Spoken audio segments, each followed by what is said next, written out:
Voyageurs du passé, du présent et du futur, bienvenue aujourd'hui pour votre nouvel épisode hebdomadaire de TES Actu. Aujourd'hui, nous allons être projetés entre les pages de la littérature française avec l'Hyperloop pour rejoindre le portail menant vers Mars sur le site de Boca Chica de SpaceX. Nous emprunterons par la suite notre nouvelle Model 3 2021 et entrerons dans un loop de The Boring Company à destination de la Station Spatiale Internationale. L'Hyperloop est peut-être un nom inconnu pour vous, mais c'est quoi l'Hyperloop ? Avant, l'Hyperloop n'est pas une idée d'Elon, c'est bien plus complexe. À l'origine, c'est une idée de Jules Verne en 1889. Par la suite, Elon Musk s'inspira de ce moyen de transport vers 2012-2013 en étudiant l'idée de Jules Verne, tout en l'adaptant à notre monde, parce qu'en fait, il y a un écart important entre les deux personnages. Un livret de 57 pages a été publié par l'entrepreneur, donnant les principales notions à avoir autour de l'Hyperloop, qui est censé être un moyen de transport ultra rapide dans un tube sous vide, sans rail et pas cher. Ce livret comporte des enseignements tirés de concours dont SpaceX organisait. SpaceX, c'est l'entreprise aérospatiale d'Elon Musk. Ces concours permettaient à diverses personnes d'exprimer leurs capacités d'ingénierie. On passait par des universitaires, des passionnés ou même des ingénieurs qui étaient dans le domaine depuis pas mal de temps. Aujourd'hui, l'Hyperloop, pour vulgariser, c'est un train dans un tunnel sous vide où donc l'air est retiré. Ce projet a été mis en open source, accessible à tous et à toutes. Ainsi, plusieurs entreprises ont décidé d'investir en voyant une opportunité de transport pour le futur, proposant donc une réduction des émissions de CO2 et une rapidité extrême. On parle d'une vitesse maximale de 1224 km/h environ. On a vu ainsi plusieurs acteurs s'intéresser et se créer, comme la startup Hyperloop Transportation Technologies qui a ouvert un centre de R&D à Toulouse. On compte aussi autour de cet enthousiasme Transpod, une société canadienne qui fait ses tests dans le Limousin. Alors, vous allez me demander, mais pourquoi ces entreprises viennent en France ? Eh bien, ce n'est pas pour profiter forcément du savoir-faire français, c'est surtout pour profiter des subventions. Puis pour finir, on compte Virgin Hyperloop One appartenant au groupe Virgin de Richard Branson, où là la SNCF a injecté quelques billets lors de la levée de fonds. L'objectif d'Hyperloop, c'est de ne pas prendre la place du métro, on est d'accord, mais juste de relier les grandes villes telles que Los Angeles, Las Vegas ou encore Paris-Marseille. Mais alors, où en est vraiment le projet ? En réalité, l'Hyperloop n'est pas prêt de remplacer le TGV, car sa capacité de passagers est réduite. Néanmoins, cette semaine, Virgin Hyperloop One a effectué son premier essai habité. 2 passagers ont embarqué dans une capsule pour une traversée sur 500 mètres, à une vitesse de 172 km/h. Cette vitesse faible est due à la courte distance, parce qu'il faut penser au freinage par la suite. Aujourd'hui, l'Hyperloop, c'est un projet très coûteux, on perd plus d'argent qu'on en gagne.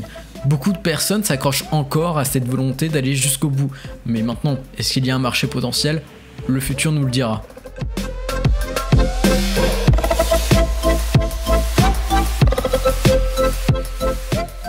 Au Texas, à Boca Chica, le prototype SN8 du vaisseau spatial Starship a effectué plusieurs allumages statiques. Le premier allumage survient après l'installation de sa coiffe et il mettait en situation seulement un Raptor, c'est-à-dire un moteur. Cet événement a eu lieu mercredi, mais la communauté a douté de la réussite de cet essai. Et oui, en effet, on aperçoit lors du test quelques étincelles. Alors ces étincelles pourraient témoigner d'un problème lors de la tentative, ou ces étincelles peuvent être des débris et des morceaux du pad en raison de la puissance, parce qu'il faut rappeler qu'un Raptor c'est quand même assez puissant. Mais cette nuit, le même prototype a passé encore un allumage statique. Mais dans cette situation, 2 Raptors étaient acteurs de cet essai. Mais il y a eu un problème. Lors du test, SpaceX a rencontré un problème pneumatique. La pression du réservoir d'oxygène liquide a atteint une pression beaucoup trop haute. Heureusement que le disque de rupture s'est enclenché pour sécuriser SN8. Si ce dernier ne s'était pas enclenché, on aurait assisté à une énorme explosion certainement. SpaceX va devoir tout de même changer au moins un Raptor et refaire une batterie de test. Ce souci de pression devrait provenir d'un dysfonctionnement d'un pré-brûleur ou d'un collecteur de méthane. Sur le site de fabrication, les équipes commencent à assembler le Starship SN12. La jupe ainsi que la section de poussée sont désormais empilées. À quelques pas, SpaceX vient de commencer l'assemblage du booster Super Heavy. On attend bien sûr de voir le résultat final avec impatience. Si vous êtes intéressé sur l'actualité du Starship et de Super Heavy, eh bien je vous invite à nous rejoindre sur les réseaux sociaux et plus particulièrement sur Twitter où vous retrouvez l'actu quotidienne autour de ce projet et comme d'habitude le lien est en description. La semaine dernière, lors de notre TES Actu, on a parlé très rapidement des nouvelles 2170 de Panasonic. Panasonic comptait d'ailleurs augmenter la densité énergétique de ses cellules en abordant dans les prochaines années la suppression totale du cobalt. Aujourd'hui c'est officiel, les modèles 3 à grande autonomie disposeront d'une nouvelle génération de 2170. Cette nouvelle œuvre du partenaire de Tesla apporte des cellules avec une densité énergétique en hausse de 5%. Du coup, cette augmentation nous présente un pack batterie de 82 kWh. En revanche, avant, le battery pack de cette édition était de 75 kWh. Les données actuelles nous parlent d'une autonomie en augmentation de 20 km WLTP. Bien évidemment, ces données seront bien plus précises avec le temps, mais nous approchons quand même des 580 km d'autonomie. L'avantage réel de ces cellules, c'est sa capacité de charge, parce que cette charge va être plus rapide. Et bien effectivement, en fait, elles sont moins sensibles aux surchauffes que les anciennes, ce qui permet aux superchargeurs d'allouer une puissance plus importante. Habitant du passé, du présent et du futur, je crois bien qu'il est temps de se diriger vers notre Loop Station à destination d'Austin. Dans ce quatrième point, nous allons parler d'Elon Musk et sa relation avec Hyperloop. Là où Elon a compris une chose, c'est que premièrement, il ne pouvait pas lancer Hyperloop car il avait beaucoup d'entreprises, telles que SpaceX ou encore Tesla, mais il avait compris aussi une chose, c'est que Hyperloop passera peut-être un jour sous le sol, mais ça bien sûr, peut-être. C'est pour cela que Deborah & Company est là.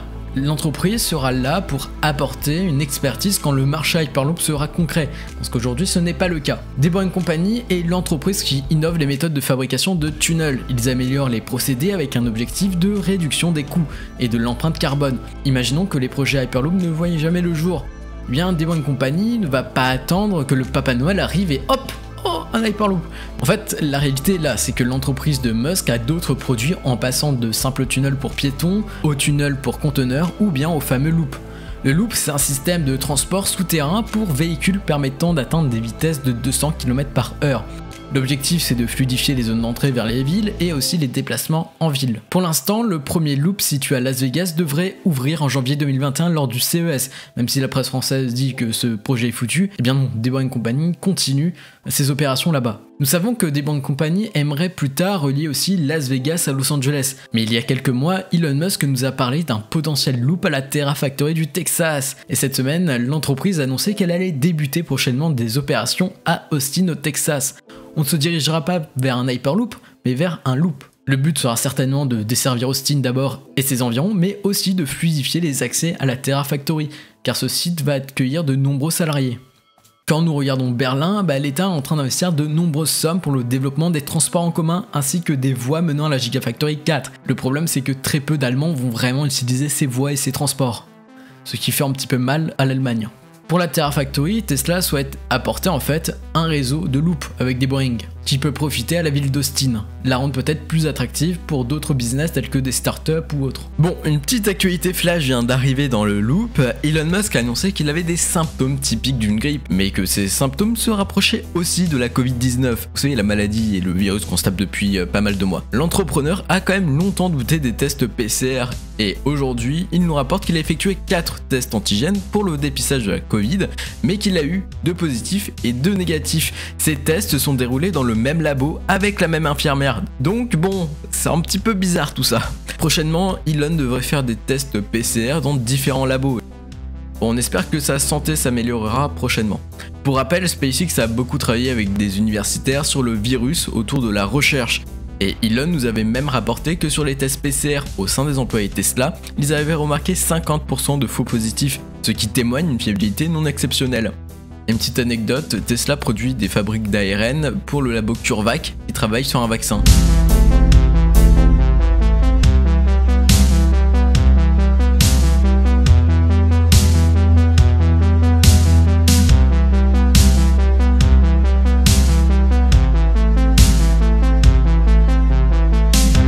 Et bien nous voilà à Cap Canaveral où se prépare SpaceX. L'entreprise va vivre son premier vol habité officiel ce week-end.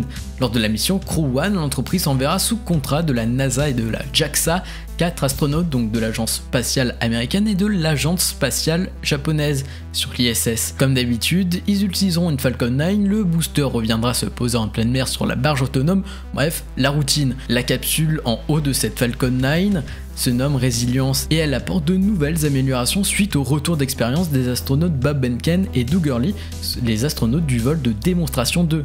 Si vous voulez en savoir plus, nous avons fait une vidéo vraiment autour de ce sujet avec tous les détails, elle est en description. Et si tu veux savoir un truc important, c'est qu'un live en français sera disponible sur notre chaîne YouTube. Le décollage devrait avoir lieu dans la nuit de samedi à dimanche, si la météo n'est pas capricieuse. Nous voilà arrivés, merci d'avoir suivi cette vidéo, je t'invite à t'abonner dès maintenant, activer la cloche pour ne rien rater. Tu peux aussi nous rejoindre sur les réseaux sociaux, Twitter, Instagram, Facebook, TikTok, les liens sont en description. Lâche un petit like si ça t'a plu et nous on se dit à très vite, allez bye.